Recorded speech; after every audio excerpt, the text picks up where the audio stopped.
All right, let's dive in. Joining me on the line, he's going to be a part of Shock Docs yet again, ladies and gentlemen. Steve Shippy's on the line. Long time no talk, buddy. How you been? Good. How you been? Any new ghosts? Yes. Constantly investigating, nonstop. We were talking off air when the last time we talked was, and I do want to get to the Shock Doc stuff, but what's been the best new place you've visited since last we talked? Well, I've been investigating here in my local community a location that we refer to as the Slaughterhouse, and I've actually been investigating there for almost a year. You know, that's one thing I do with my independent film series, Haunted Saginaw. We choose a location based on X amount of criteria, and we spend extended amounts of time there investigating it in every way possible. So that's kind of been what I've been doing here on my own as of late. For the shameless plug part of it, how do people see that? You could, the Haunted Saginaw film series is available to stream on Amazon Prime. Well, perfect. There you go. Steve Shippy on the line. All right, so we should probably get to why you're here. Discovery Plus is paying the bill on this one. Shock Docs is back. Very cool series. Very cool stories that they always come out with. And this one, I didn't know Scream was based on a true story. Yes, yeah. A lot of people, I had no idea. Aware of that. Yeah, and I can draw. Let me draw the parallel to that there and on how this relates. So, of course, that true stories surrounding one individual, Danny Rolling. He's also known infamously as the Gainesville Ripper. Now, Danny had committed some homicides in his hometown of Shreveport, Louisiana. He fled. He went down to Florida. He was kind of residing in the woods, hiding in a tent, kind of homeless, vagrants, if you will.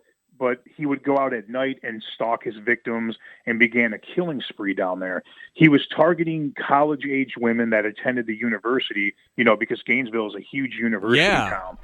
And so amongst this student population, there was this overwhelming fear, bodies are turning up, victims. And at the time, and for the longest time, nobody knew who it was. There was no description, no vehicle, nothing. So nobody knew who to even think could be the suspect. So people are wondering, is it a fellow student? Could it be a professor? Some people thought maybe it's a pizza delivery person. So there was this growing sense of, paranoia. The rumor mills were running rampant, and you can really kind of see how that, parallels to the first Scream format that started the entire franchise. I had no idea that was based on that. That's crazy. Steve Shippy on the line with me right now. So Scream, the true story, is out on Shock Docs and Discovery Plus right now. What does this kind of go into? Is this more of a serial killer true crime thing? Is it more paranormal based? What are we getting into? Really, I would say to a degree, it's almost 50-50. I mean, it's very true crime in the sense that we want to make sure that the viewers, the audience understand who Danny is, his past, his history, the things that contributed to who he became, what he did, what he was notorious for, how he was caught, apprehended, ultimately executed. But where the paranormal side of this comes into play, Danny had said the entire time, and not just after his arrest, but even prior to his arrest, he believed he was under some force of demonic spirit possession that was compelling him to do these things. Oh, wow. Was there, now, did you investigate? I haven't watched the series yet, but did you investigate down there? Was it kind of one of those things that, was kind of edited it together, or how did that work? Oh, yeah, no, we absolutely did. Okay. So myself and world-renowned psychic medium Cindy Kaza, we teamed up for this investigation, just like we did for Ed Gein, the real psycho. We went down to Gainesville, Florida. Cindy and I first went to the campsite where Danny was, residing in the woods, plotting and planning. And, we went there to establish contact. I'm using my gear, of course, as an investigator. She's using her intuition and her gift as a medium. We both believe that we encountered something. But, one thing that's really strange is, Cindy has gone on record to say she's never been more manipulated by a spirit than she was at this location during this investigation. We knew we were making contact with something, but through the investigation, through all the information that we were getting through interviews, etc., we felt at one point during the documentary, you'll see the journey led us back to Danny's hometown. When we got to Shreveport, we wanted to go to the location of his childhood home because that's where a lot of this stuff, comes from, certainly. And we didn't know if we could gain access to the home, if the owner would even speak to us. But when we get to the house, we find out that the current owners are experiencing a horrific haunting. Really? And was very welcoming of letting us in and just wanting help.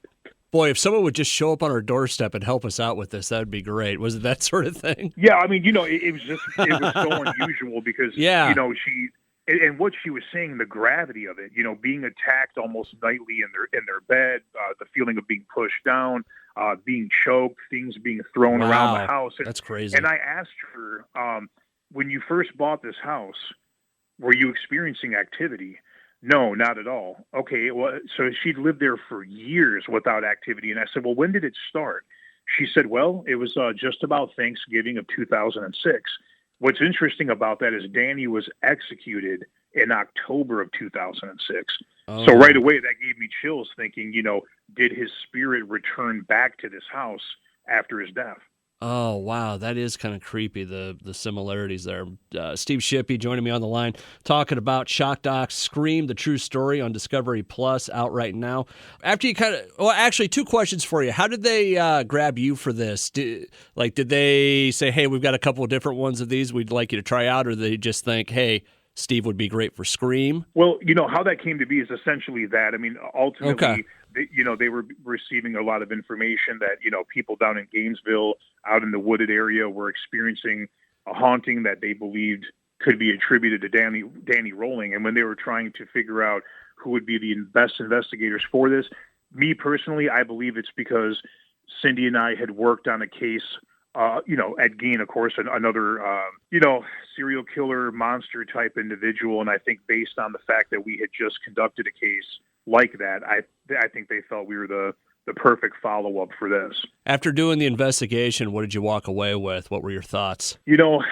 Wow, there's certainly a lot. But I think what stuck with me the most was my focus changed, mid-investigation from trying so hard to make contact with Danny and find out if he in fact was still around and haunting these locations, more so to helping out Sheila and her family. The priority for me changed immediately. When you see the documentary, you'll see how sweet and genuine and wonderful this woman was. And when you see what was happening to her and how it was ripping her family apart, that became the focus. So I guess I walked away with more the fact that we could bring her any resolve made everything worth it. There you go. Steve Shippy, a part of Shock Doc's Scream, the True Story. It is out now on Discovery Plus.